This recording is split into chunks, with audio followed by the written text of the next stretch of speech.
तो उसकी सारी परेशानियां दूर हो जाए। अगर आप परेशान हैं रोज़ी के लिए, आप परेशान हैं सेहत के लिए, आप परेशान हैं दुश्मनों की वजह से, आप परेशान हैं कि आपके बच्चे आपके ताबेदार नहीं हैं, क्योंकि हो सकता है हम भी ऐसे थे, अल्लाह ने इन्हें ऐसे बना दिया। आप परेशान हैं किसी भी वजह से, कर्जदारी की वजह। सूरह यासीन जो हर घर में पढ़ी जाती है, कुरान भी अजब मौजूज़ा है। हमें चाहिए कि ज़िंदगी का मामूल बनाएं, हर रोज़ कुरान भले से 5 आयतें पढ़ें, ज़्यादा नहीं, 5 आयतें, लेकिन समझ के पढ़ें। ज़िंदगी बदल जाएगी, कसम खुदा की। डेस्टिनेशन आपकी चेंज हो जाएगी। आप वो नहीं रहेंगे जो अब तक थे। कुरान आपसे लेता कुछ नहीं है, देता है। उससे लेने वाला चाहिए। कायनात की वाहिद किताब जिसमें सब कुछ मौजूद, सारे उलूम मौजूद। आज अगर हिस्ट्री की किताब है तो उसमें साइंस नहीं मिलेगी, साइंस की किताब है तो मैथमेटिक्स नहीं मिलेगी, मैथमेटिक्स की किताब है तो स्टैटिस्टिक नहीं मिलेगी।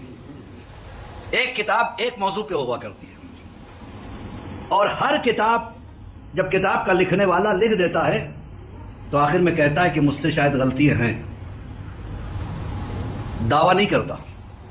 कायनात की वाहिद किताब के लिखने वाला या नाजिल करने वाला ये कह के नाजिल कर रहा है कि इसमें कोई रैब नहीं है, इसमें कोई ऐब नहीं है, इसमें कोई कमी नहीं है।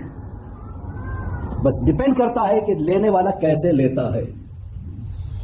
लेकिन होता क्या है, अक्सर व बेशतर हम सारी किताबें जब पढ़ते हैं तो एक मकसद से पढ़ते हैं। आज हमारा बच्चा अगर हिस्ट्री की किताब पढ़ रहा है, उससे पूछिए बेटा क्या हिस्ट्री की किताब इसलिए पढ़ रहे हो ताकि तुम्हारी ग्रामर ठीक हो जाए? क्या अर्ज कर रहा हूं मैं? कहेगा नहीं मौलाना आप कितने भोले हो, हिस्ट्री इसलिए पढ़ी जाती है ताकि हिस्ट्री का नॉलेज हो। इंग्लिश की किताब अगर कोई पढ़ रहा है उससे जाके पूछिए क्या इंग्लिश इसलिए पढ़ रहे हो क्या ताकि हिंदी आ जाए? कहेगा नहीं, ताकि इंग्लिश डेवलप हो। तो पता चला आज बच्चा भी एक किताब पढ़ता है तो एक विजन लेके पढ़ता है ताकि इसका इल्म सीखूं। वाहिद किताब कायनात की है वो है कुरान, जिसका पढ़ने वाले को पूछे क्यों पढ़, सवाब मिलेगा। अज़ान मोहतरम, कुरान ईसाले सवाब के लिए नहीं आया है। यह और बात है कि कुरान का कमाल यह है कि जिंदों को हिदायत देता है, मुर्दों को सवाब देता है। इससे जिंदा भी पाते हैं, मुर्दा भी पाते हैं। कायनात की कोई किताब मुर्दों के लिए नहीं है, वाहिद किताब कुरान है, लेकिन बड़ी मजलूम किताब है। गिने चुने अफराद उसको पढ़ते हैं, एक मामूल बना लेते हैं।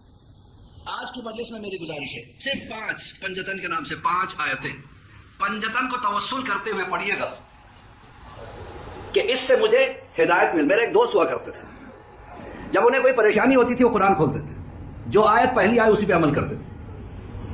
कहते थे कि मैं कभी जिंदगी में नाकाम नहीं रहा। जो एक आयत पे अमल कर ले तो नाकाम ना रहे, तो अगर कोई कुरान पे अमल कर ले।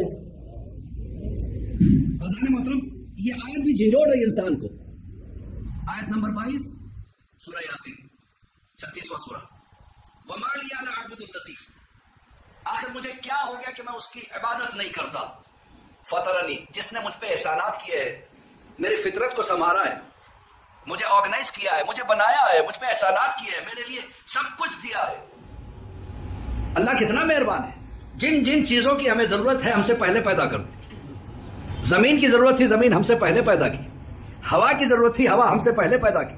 पानी की जरूरत थी, पानी हमसे पहले पैदा किया। ग़िज़ा की जरूरत थी, ग़िज़ा हमसे पहले पैदा किया, ताकि मेरा बंदा किसी के सामने हाथ ना फैलाए। लेकिन अल्लाह के सामने हाथ फैलाने के बजाय हम बंदों के सामने हाथ फैलाते हैं। बंदा कितने दिन आपकी मदद कर देगा? 1 दिन, 2 दिन, तीसरे दिन कहेगा तुम्हें कुछ काम धंधा नहीं है क्या? वाहिद खुदा की जात है, ऐ मेरे बंदे मुझसे मांग, मैं देने वाला हूं। तो कितने लोग इसका फायदा उठाते हैं? यही बात को आयत याद दिला रही है। वमा लिया ला अअबुदुल लज़ी फतरनी व इलैहि तुरजऊन, आखिर मुझे क्या हो गया कि मैं उसकी इबादत नहीं करता जिसने मेरी फितरत को संवारा है और उसी की तरफ जबकि मुझे वापस जाना है। यह दुनिया रहने की जगह नहीं है, यह एक ट्रांजिट है। जो लोग बाहर के सफ़र करते हैं वो ट्रांजिट पे कहीं रुकते हैं, उसको मकसद ज़िंदगी नहीं बनाते, उसको ऐसे ही लेते हैं ट्रांजिट। ये दुनिया भी एक ट्रांजिट है। असल ज़िंदगी तो मौत के बाद शुरू होने वाली है। कसम खुदा की अगर अहले बैत अतहार ना होते तो हमें कोई गाइड करने वाला ना होता। इसीलिए हम पे ज़रूरी है कि मारिफत हासिल करें। इनकी मारिफत कब हासिल होगी? जब हम इनसे कनेक्टेड रहेंगे। कल की मजलिस जहन में है ना, हम मोबाइल से कितने कनेक्टेड रहते हैं। यही कनेक्शन अगर हमारा इमाम ज़माना के साथ हो जाए,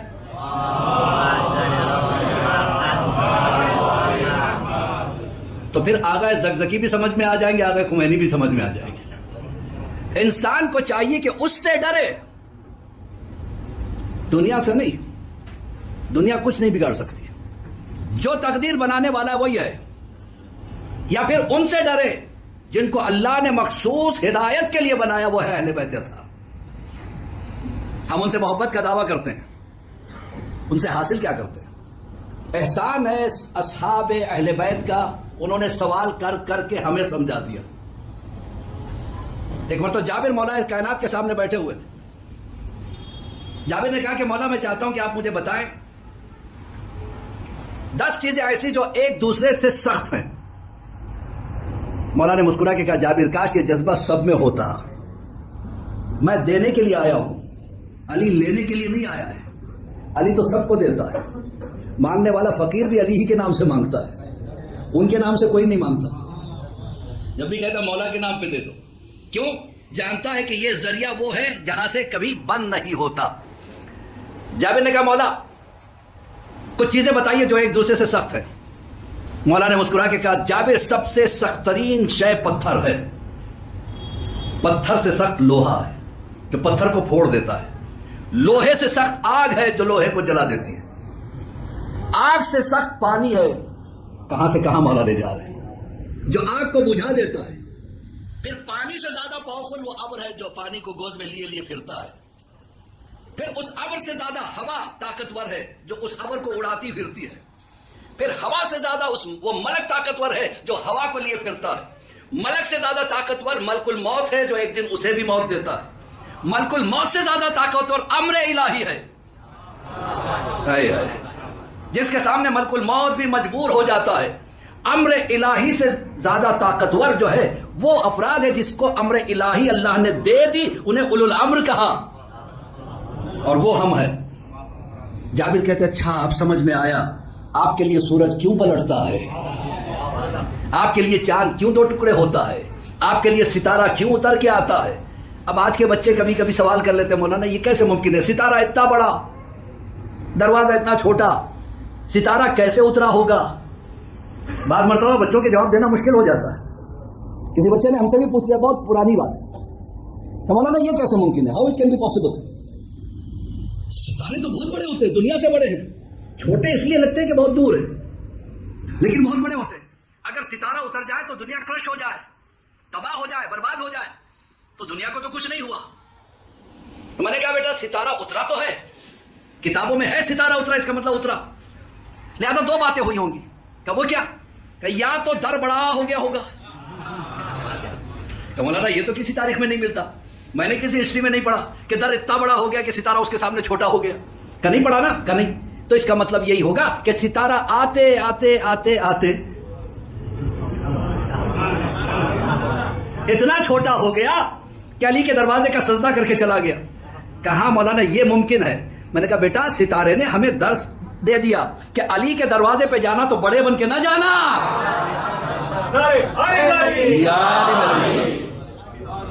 छोटे बन के जाओगे तो बड़ा ही मिलेगी। जो बड़े बन के जाते हैं ना अली के दरवाजे पे, चाहे वो अली का दरवाजा हो चाहे हुसैन का दरवाजा हो, यहाँ पे ये सोच के नहीं आइए I am the knowledgeable, I am the powerful, नहीं। यहाँ पे उसी को इज्जत मिलती है जो छोटा बन के आता है। ये बहुत बड़ी बारगाह का नाम है मजलिस हुसैन। जो इसकी खिदमत करते हैं ना, बड़े खुशनसीब हैं। हर कोई को वॉलंटियर्स नहीं बनाया जाता। ये वॉलंटियर्स आपको जमात नहीं बनाती है, जहरा बनाती है। शुक्र अदा कीजिए कि आप इस दर के गुलाम है। इस दर के गुलामों को बहुत कुछ मिल जाता है। देखिए एक और मिसाल दे दूं, ये दर कैसा दर है? सबसे बड़ी बारगाह का नाम क्या है? अल्लाह की बारगाह ना। उससे बड़ी कोई बारगाह हो सकती है? नाउजुबिल्लाह, कोई नहीं हो सकती। सबसे बड़ी बारगाह का नाम अल्लाह की बारगाह है। अब हुसैन की बारगाह सोचिए, हुसैन ने उसको माफी दी जिसको सजा उस बारगाह ने दी थी, नहीं पहुंचा सका। कभी कभी मुश्किल हो जाता है सोचने के लिए, क्या मैं अंधेरी में पढ़ रहा हूं या कहीं और पढ़ रहा हूं। एक बुलंद तरीन सलवात पढ़े वर मोहम्मद। नहीं, बात को इतना आसान कर दूंगा कि बच्चे भी बोलेंगे इंशाअल्लाह। देखिए, दो बातें हैं, एक है मुल्जिम, एक है मुजरिम। मुल्जिम कौन? जिस पर इल्जाम लगाया जाए। हर मुल्जिम मुजरिम नहीं होता। क्या कर रहा हूं, मेरे साथ साथ चलिएगा। हर मुल्जिम मुजरिम नहीं होता। हाँ, अगर जुर्म साबित हो जाए मुजरिम है, मुल्जिम को कहीं सजा नहीं मिलेगी, लेकिन अगर जुर्म किया है सजा मिलेगी। हमारी दुनिया में जुर्म की सजा देने वाले 3 महकमा थे, एक लोअर कोर्ट, दूसरा हाई कोर्ट, तीसरा सुप्रीम कोर्ट। अगर लोअर कोर्ट ने सजा दे दी है, आप अपील कर सकते हैं हाई कोर्ट के लिए, क्योंकि उसका स्टेटस इससे ज्यादा है। मैं क्या फितरत को ज़हन में रखिएगा, फिर सुनिएगा तो मजा आएगा इंशाअल्लाह। लोअर कोर्ट ने अगर सजा दी, आप हाई कोर्ट जा सकते हैं ताकि सजा माफ हो जाए, लेकिन हाई कोर्ट ने भी सजा दे दी। आखिरी ऑप्शन है सुप्रीम कोर्ट। अगर सुप्रीम कोर्ट ने किसी को मौत की सजा दे दी, लोअर कोर्ट की हैसियत नहीं कि बात करे, क्या कर रहा हूं, हाई कोर्ट की हैसियत नहीं कि बात करे। क्यों? सजा सुप्रीम कोर्ट ने दिया है। अब फितरस कहां का मुजरिम था? फितरस वहां का मुजरिम था। जुर्म क्या किया था? गुरूर किया था। मेरे परोबाल जैसे किसके हैं? अल्लाह को गुरूर करने वाले पसंद नहीं, अकड़ने वाले पसंद नहीं, इसलिए कि मुर्दे अकड़ा करते हैं, जिंदा कभी नहीं अकड़ता। कोई अगर अकड़ रहा है तो उसमें मुर्दे के जरासीम है। समझ गए आप? फितरस को उधर से सजा मिली, परोबाल जला दिए गए। उसकी तस्बीहों को नहीं देखा, उसकी नमाजों को नहीं देखा, उसके सजदों को नहीं देखा, उसके कयाम को नहीं देखा, उसकी इबादतों को नहीं देखा। तूने तकब्बुर किया। सबसे पहले तकब्बुर करने वाला शैतान था। ऐसा निकला कि जिसकी इंतहाई आज तक मलऊन है। फितरस को एहसास हो गया, दुनिया में आने के बाद रोता रहा, माफ कर दे, माफ कर दे। सुप्रीम कोर्ट की सजा थी ना, माफी नहीं मिल रही थी। कई साल गुजर गए फितरस को रोते रोते। एक दिन फितरस ने देखा कि आसमां पे रहने वाले फरिश्ते करोड़ों की तादाद में, कितने करोड़ों की तादाद में उतर रहे जियारत के लिए। कहा, ये किसकी जियारत है? इन्होंने तस्बीहें छोड़ दी, इन्होंने वहां की इबादत छोड़ दी, कहीं और जा रहे हैं। इसका मतलब यह है कि वहां की इबादत से ज्यादा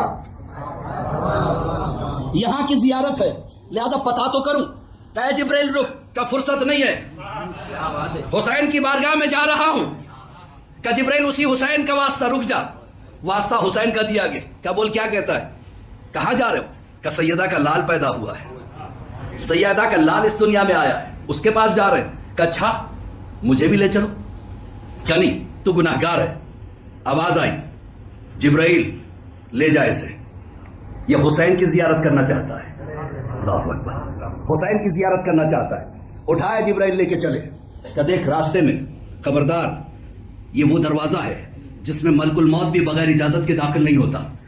वहां जाके तकब्बुर ना करना, वहां जाके तकब्बुर ना करना, सर झुका के जाना। इसलिए कि जो इनकी बारगाह में झुकता है ये उसे उठाते हैं, जो इनकी बारगाह में अकड़ता है वो कहीं का नहीं रहता। अब यह हुआ कि फितरस ने सारे वादे कर लिए। का ठीक है, ठीक है।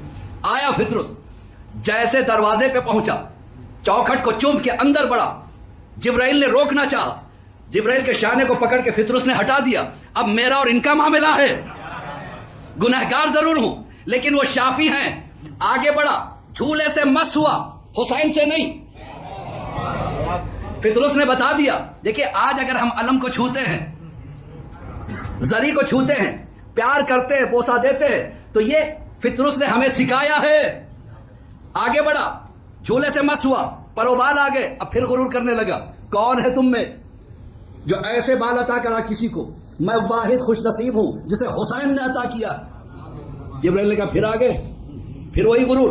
अल्लाह ने कहा खामोश हो जा जिब्राइल, आज इसका गुरूर मुझे अच्छा लगता है। सलावत पढ़े पर मोहम्मद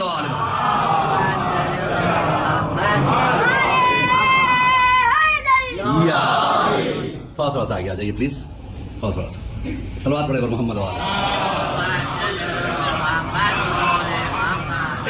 की खूबसूरत ताबीर होने के लिए आवाज़ बुलंद सलावत।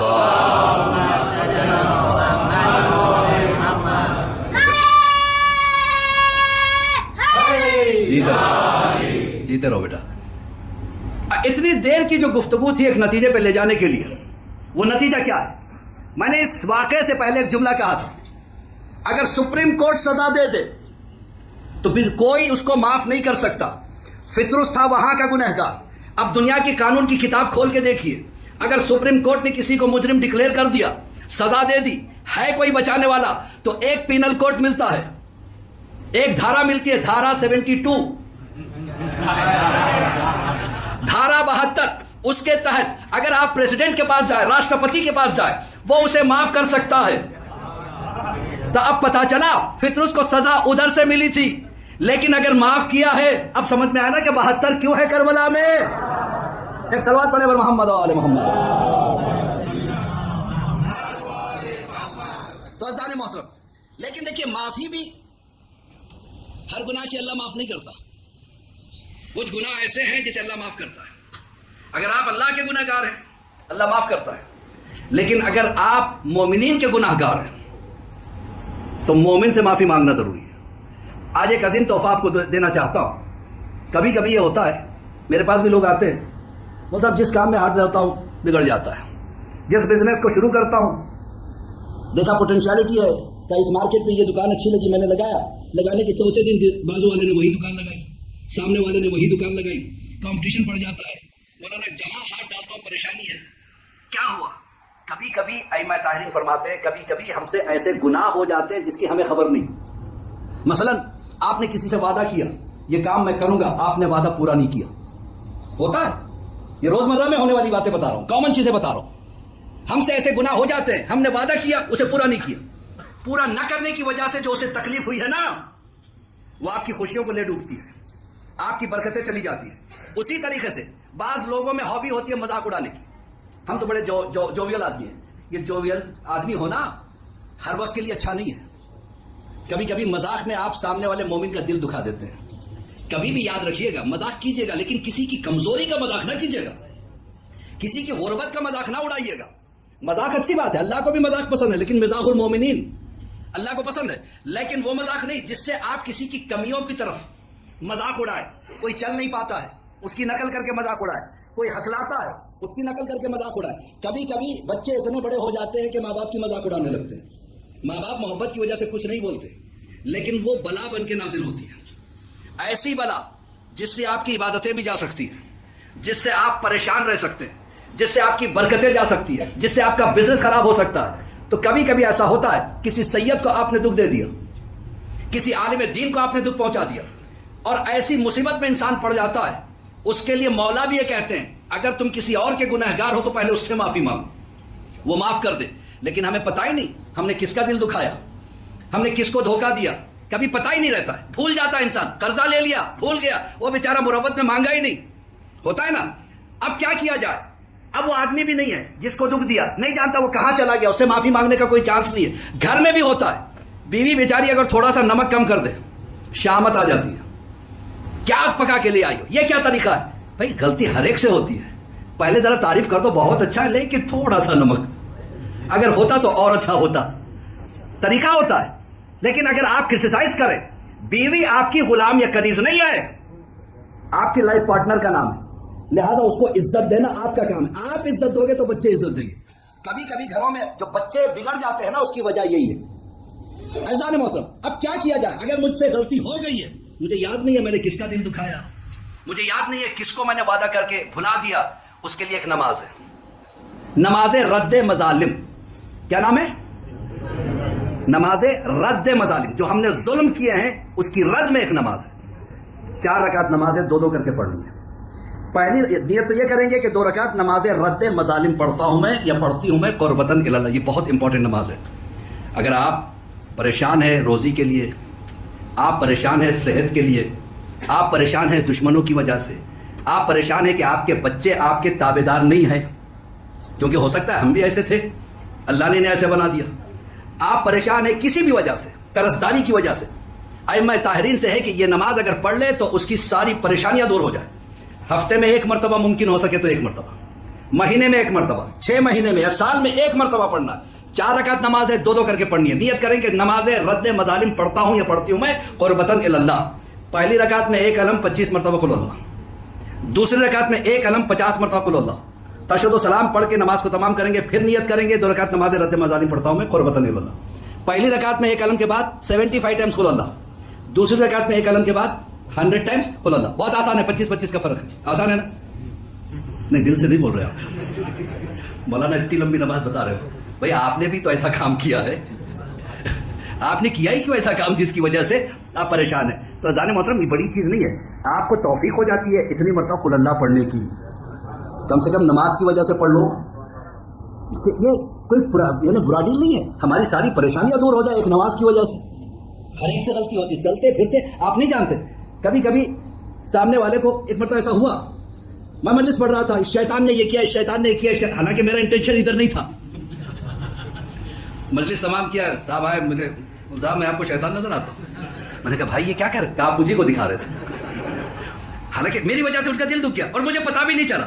ये छोटे छोटी चीजें होती है, छोटी छोटी गुनाह होते हैं, लेकिन कभी कभी इसकी वजह से हम पे बला आ जाए। मैंने फौरन उनके हाथ पकड़े, मैंने कहा भाई मुझे माफ करना, मेरा मतलब इधर नहीं था, शैतान तो हर तरफ होता है, इधर भी दिखा दो। तो कहना अच्छा, मैं सोचा शायद आप मुझी को, किसी ने शायद आपको मेरे खिलाफ कान भर दिए, ये भी बड़ी बला है, ये भी बड़ी बला है। एक साहब उनसे धीरे धीरे बातें कर रहे थे, दूसरे साहब जो हमारे साथ थे वो मेरे बारे में कह रहा था ना, भाई आपसे कोई ताल्लुक ही नहीं था। इसीलिए हुक्म है कि जब 4 आदमियों में बैठो तो कानाफूसी ना करना। कितना इस्लाम ख्याल रखता है हमारा। तो जान मोहतरम ये है नमाज रद्द मजालिम, इसको नोट कर लीजिएगा, शायद किसी के काम आ जाए, तो इस गरीब को भी दुआ दे दीजिएगा।